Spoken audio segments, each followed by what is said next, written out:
नमस्कार बंधुओं। आज हम चर्चा करेंगे हमारे शारीरिक व्याधि मोटापा के ऊपर, जिसे हम अंग्रेजी में कहते हैं ओबेसिटी। और एक मिथक धारणा है, एक विचार ऐसा है लोगों में कि मोटापा की वजह जो है वो शारीरिक वजह है मोटापा की, या कहीं कहीं पे जेनेटिकल वजह है मोटापा की। मोटापा का बहुत डायरेक्ट रिलेशनशिप अगर कहें मनोविज्ञान से, तो बहुत कम लोग इसके बारे में समझते हैं, जानते हैं या अलर्ट हैं। लेकिन बंधुओं, ओबेसिटी बहुत ही सीधा संबंध रखती है मनोविज्ञान से।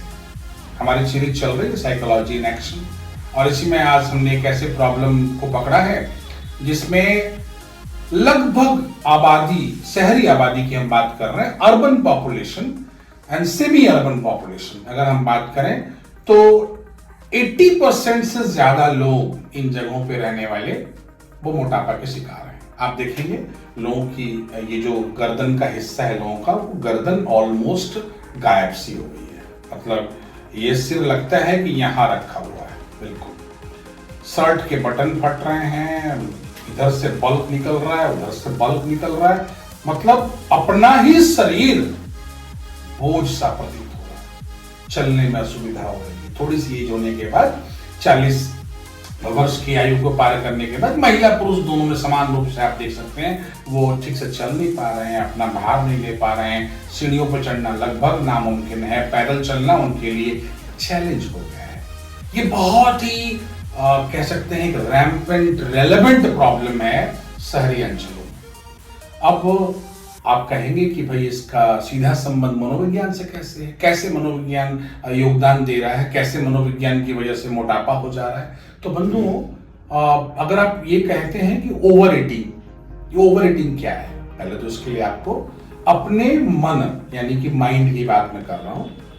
मन मतलब वो लिटरेचर वाला मन या उसकी बात मैं नहीं कह रहा, मैं साइकिक एनर्जी की बात कर रहा हूँ जो हमारे थिंकिंग सिस्टम को अपने यहाँ पॉसेस करके चलाती है। तो माइंड की हम बात कर रहे हैं, माइंड का काम करने का तरीका कैसे बंधु। जैसे अगर जो बच्चे या जो बंधु हमारे, जो भाई जानते हैं कि कंप्यूटर की भाषा कौन सी है, हम कंप्यूटर के कीबोर्ड पर ए बी या न्यूमेरिकल वैल्यू टाइप करते हैं और हमें स्क्रीन पे वो वैल्यू दिखाई पड़ता है। ये तो हो गई लेमैन्स के लिए। लेकिन क्या हम जब ए देख करके बटन को पुश करते हैं तो कौन सा सिग्नल वो पुश सीपीयू को देता है, चाहे वो डेस्कटॉप की बात करें या लैपटॉप की बात करें, वो कौन सी भाषा में वो सिग्नल दे रहा है सीपीयू को, और फिर सीपीयू क्या प्रोसेस करके संकेत दे रहा है स्क्रीन पर। अगर उसके अंदर की भाषा की हम बात करें तो वो भाषा को हम, जो लोग हमारे बंधु आईटी रिलेटेड फील्ड में काम कर रहे हैं, पढ़ाई कर जानते हैं, वो बाइनरी सिस्टम पे काम करते हैं। अर्थात हर एक आकृति, हर एक आकार प्रकार, जो सिंबल है, साइन है, उसके पीछे न्यूमेरिकल वैल्यू है। हम उस साइन को देख करके बटन पुश करते हैं, लेकिन सीपीयू के पास वो न्यूमेरिकल कोड जाता है और फिर वहां से वो प्रोसेस करके स्क्रीन पे हमें दिखाता है। बंधुओं, ह्यूमन माइंड की जिस भाषा में हमें लगता है हम सोच रहे हैं, हम एक्ट कर रहे हैं, हम इमोशन बयां कर रहे हैं, क्या उतना कॉम्प्लिकेटेड तरीके से ह्यूमन माइंड काम करता है? बंधुओं, आंसर नहीं। तो फिर प्रश्न है कैसे काम करता है? अगर हम दो बिल्कुल कंक्रीट डिपार्टमेंट बना दें कि किस तरह से महसूस करता है माइंड, तो माइंड ब्रॉडली दो तरह से उसके पास सिग्नल जाते हैं। एक है प्लेजर और दूसरा है पेन। मतलब जितने भी न्यूरो सिग्नल जा रहे हैं हमारे माइंड में, वो माइंड या तो वो प्लेजरेबल है या तो पेनफुल है। बस ऐसी टाइप बाइफरकेट करता है बेसिक रूप से। अब सपोज कीजिए आपने कुछ खाया, जीवा पे रखा, अब ये टेस्ट बर्ड के माध्यम से, न्यूरोट्रांसमीटर के माध्यम से आपके माइंड में खबर गई, माइंड ने उसको प्लेजर की दिशा में रख दिया, बहुत टेस्टी। तो जब कोई भी वहां पे जाके प्लेजरेबल अनुभव देगा, माइंड में जाके प्लेजर की तरफ उसका अगर रखा जाएगा, उसको माइंड रखता है ये प्लेजरेबल है, तो माइंड फिर रिपीट करने का अंदेशा देता है, आदेश करता है, और फिर इसीलिए आप वही काम रिपीटेडली करते हैं जो बंधुओं आपके माइंड को अच्छा लगता है या आनंद देता है या प्लेजर देता है। अगर कोई भी अनुभव वहां पे जाके पेन की श्रेणी में अगर विभाजित हो जाता है माइंड के द्वारा, तो माइंड उसे रिपीट करने के लिए नहीं कहता। आपको परम एग्जाम्पल देता हूं। छोटा बच्चा, कभी उसने अग्नि को नहीं छुआ, लौ को नहीं छुआ, पहली बार लौ को देख रहा है, छोटा सा बच्चा, वो क्या करेगा? लौ को भी छूने की चेष्टा करता है। छूते वक्त जब उसकी उंगलियां लौ से टकराती हैं और न्यूरोट्रांसमीटर से यहाँ पेन की श्रेणी में अनुभव जाता है, अनुभव स्टोर होता है, पेनफुल है। अब दोबारा देखिए बच्चा वो लौ को नहीं छूता। तो माइंड इस तरह से काम करता है। इतने सारे कॉम्प्लिकेटेड जो इमोशंस हमने बनाया, वो कॉम्प्लिकेशंस हमारे लैंग्वेज, हमारे डिफरेंट तरह के रिपीटेटिव थिंग्स से आती हैं। मैं उस पर नहीं जाके बिल्कुल बेसिक तरीके से आपको समझाना चाहता हूं कि मोटापा के पीछे जो ओवर ईटिंग की बात है या जो स्ट्रेस और डिप्रेशन की बात है, वो कैसे योगदान दे रहा है, क्यों इसके कारण से ही मोटापा हो रहा है। तो बंधुओं, जब टेस्ट बर्ड पे गया, स्वाद गया, वहां प्लेजर की श्रेणी में अनुभव बुक हुआ, तो आप दिल मांगे मोर। अब वो चीज जो खा रहे हैं आप पिज्जा खा रहे हैं, आप जो और सारे फास्ट फूड खा रहे हैं, और वो टेस्ट बर्ड के माध्यम से आपके यहाँ स्टोर हो रहा है कि भैया ये तो बड़ा बड़ा टेस्टी खाना है, बड़ा आनंददायक खाना है, अब तो दिल मांगो मोर, तो 5 टाइम हम तो यही खाएंगे। तो ये हो गया कि शुरुआत में माइंड के जो फंक्शनल डिवीजन है और जिस तरफ प्लेजर का स्थान है, वहां जाके बुक होने से वो काम आप बार बार करते हैं। और जब हम कोई काम बार बार करते हैं तो फिर कालांतर में, in the process, it becomes our habit. तो ओवर ईटिंग, फास्ट फूड लेना या अल्कोहलिक चीज लेना या फिर स्मोकिंग की बात आप कर लें, ये सारे जो चीजें हैं वो शुरुआत में इस तरह से होती हैं कि आपको न्यूरोट्रांसमीटर के माध्यम से आपको प्लेजरेबल लगती हैं।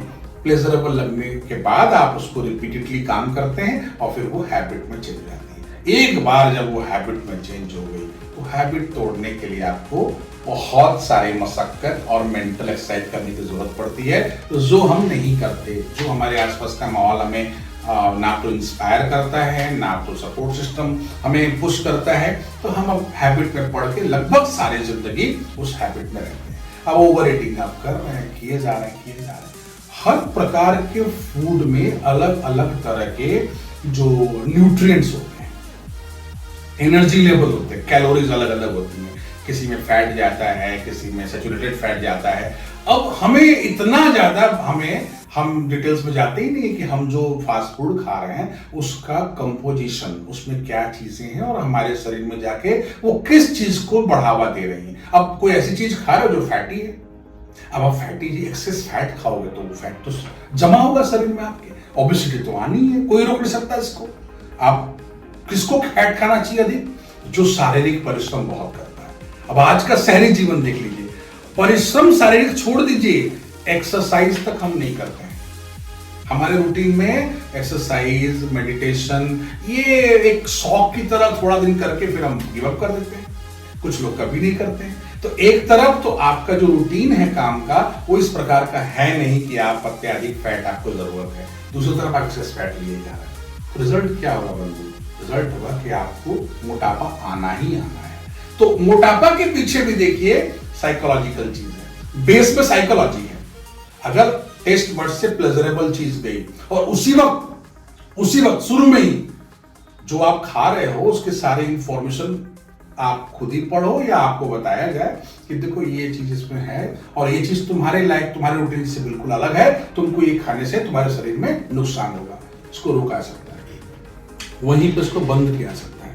बट ऐसा होता नहीं हमारे जीवन में। हम कंटिन्यू, जब ये ओबेसिटी एक लेवल पे पहुंच जाती है, उस ओबेसिटी के कारण और 5 तरह की बीमारियां, फिजिकल डिजीज हमारे को घर कर जाता है, तब हम मेडिकल डॉक्टर के पास जाते हैं, तब उसका हम इलाज करना शुरू करते हैं। तब तक केस काफी बिगड़ चुका है। अब वो हैबिट इतना सीमेंटेड है कि उससे निकल पाना, अकेले निकल पाना बड़ा मुश्किल काम होता है। ये फूड हैबिट्स के लिए भी लागू है, ये दूसरे हैबिट्स के लिए भी लागू है, लेकिन इनका मूल जो शुरुआत है वो प्लेजर और पेन वाली बात से होती है। तो एक तो ये बात हो गई। दूसरी, स्ट्रेस हर बात के लिए, आज छोटी छोटी बातों के लिए आपको फेसबुक पे लाइक कम मिले, आपको बार बार ख्याल आ रहा है ये लाइक क्यों कम मिले। यूट्यूब पे लाइक कम मिले, आपको बार बार ख्याल आ रहा है हमको लाइक कम। इंस्टा पे और चीजों पे, मतलब हर बात के लिए अगर वो आपके मन मुताबिक नहीं हो रहा है तो आप वो बार बार माइंड में रिपीट कर रहा है और नेगेटिव रिपीट कर रहा है कि ऐसा मेरे साथ क्यों हो रहा है। मतलब एक अपने ही प्रति आपके अंदर एक विक्टिम अप्रोच पैदा करता है कि मैं विक्टिम हूं, शायद कोई षड्यंत्र हो रहा है, शायद ये चीजें मतलब मेरे साथ ही हो रही हैं। ऐसा है नहीं। यहां से आपके अंदर स्ट्रेस शुरू होता है और जब यही स्ट्रेस लंबे समय तक चलता रहता है बंधु, तो आपको ब्लड प्रेशर बढ़ाता है, आपके अंदर में डिप्रेशन को धीरे धीरे लेके आता है। और जब आप डिप्रेशन में जाते हैं, कोई भी इंसान जब डिप्रेशन में जाता है तो उसके बाद वो अनहेल्दी सारा काम करता है, चाहे वो फूड मतलब वो सेल्फ डिस्ट्रक्शन की तरफ जाता है। बहुत लोगों ने स्वीकार किया कि जब वो डिप्रेसिव रहे हैं, उनको पता है कि ये पर्टिकुलर खाना खाने से उनके शरीर को नुकसान होगा, लेकिन और उन्होंने खाया क्योंकि उनके दिमाग में फिर ये होता है कि अपने को आप डिस्ट्रॉय करना है, हमको अब हेल्दी नहीं रहना है। तो बंधुओं, शुरुआत में प्लेजरेबल और उसको फिर हैबिट में चेंज होना, और दूसरी तरफ कपल विथ मतलब इन एडिशन स्ट्रेस और डिप्रेशन, ये मिल के आपको एक ऐसी स्थिति में पहुंचाते हैं बंधुओं जहां ओबेसिटी होना एक बिल्कुल ही स्वाभाविक रिजल्ट है। स्वाभाविक 80% अर्बन पॉपुलेशन इससे जूझ रहा है, बहुत भयंकर तरीके से जूझ रहा है। अब अगर इसको ठीक करना चाहते हैं तो आपको सबसे पहले आपके सपोर्ट सिस्टम में कोई होना चाहिए, या तो आप प्रोफेशनल हेल्प लीजिए जो आपको बताए कि कहां पे आप टॉक्सिक हो गए हो फूड हैबिट को लेके, कहां पे आप टॉक्सिक हो गए हो अपने मेंटल थिंकिंग सिस्टम के अंदर। तो टॉक्सिक जब आपको बताएगा, कोई समझाएगा कि यहां आप टॉक्सिक हो रहे हो, तो डिटॉक्स होने की बात तभी आएगी। आप जब पता ही नहीं है आपको कि आप टॉक्सिक हो रहे हो, आप टॉक्सिक फूड खा रहे हो जो फूड आपके लिए सही नहीं है, अब एक हैबिट बन चुका है और उस हैबिट से आपका सेल्फ डिस्ट्रक्शन हो रहा है।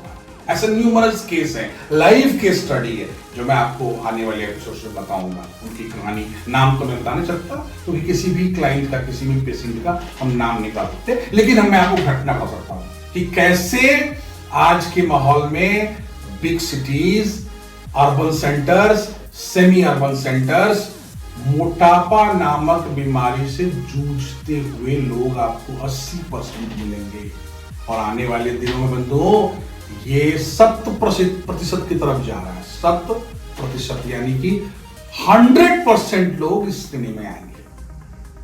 और इसकी वजह से आप देखिए, आपके एक्सरसाइज सेंटर की बात करें, जिम की बात करें, आप मेडिटेशन सेंटर की बात करें, ये चीजें भी आ रही हैं क्योंकि जरूरत है इसको। आपकी पूरी बॉडी टॉक्सिक हो गई है, आपका फूड हैबिट टॉक्सिक है, आपकी थिंकिंग सिस्टम टॉक्सिक है। तो डिटॉक्स होने के लिए तो आपको चाहिए प्रोफेशनल हेल्प। लेकिन बंधुओं, इनके बावजूद भी जिम खुलने के बाद भी, आपके बहुत सारे खुलने के बाद भी विल पावर जिम पैदा नहीं करता। आपके अंदर मनोबल, आप अगर पूरी तरह से इंस्पायर नहीं है, एस्पायर नहीं है अपने आप को हेल्दी लाइफ अडॉप्ट करने के, तो ये अपने आप में हेल्प तभी करेंगे जब आप पहले तैयार होंगे। और इसके लिए बहुत जरूरी है कि आप सेशंस लें, काउंसलिंग करवाएं, थेरेपी लें। और अगर बहुत सीवियर है डिप्रेशन तो शुरू में तो मेडिकेशन करना पड़ेगा, नॉट मेडिटेशन, मेडिकेशन, दवाएं लेनी पड़ेगी। दवाओं के बाद आपका काउंसलिंग, थेरेपी की बात आएगी। थेरेपी के बाद साथ साथ आप मेडिटेशन कर सकते हैं और बहुत सारे एक्सरसाइज हैं जिनसे आप लाभ ले सकते हैं। तो बंधुओं, मोटापा से बचना है तो मनोविज्ञान, साइकोलॉजी का सहारा लें। अपने आप को हेल्दी रखें, खुश रखें और अपना ख्याल रखें। नमस्कार।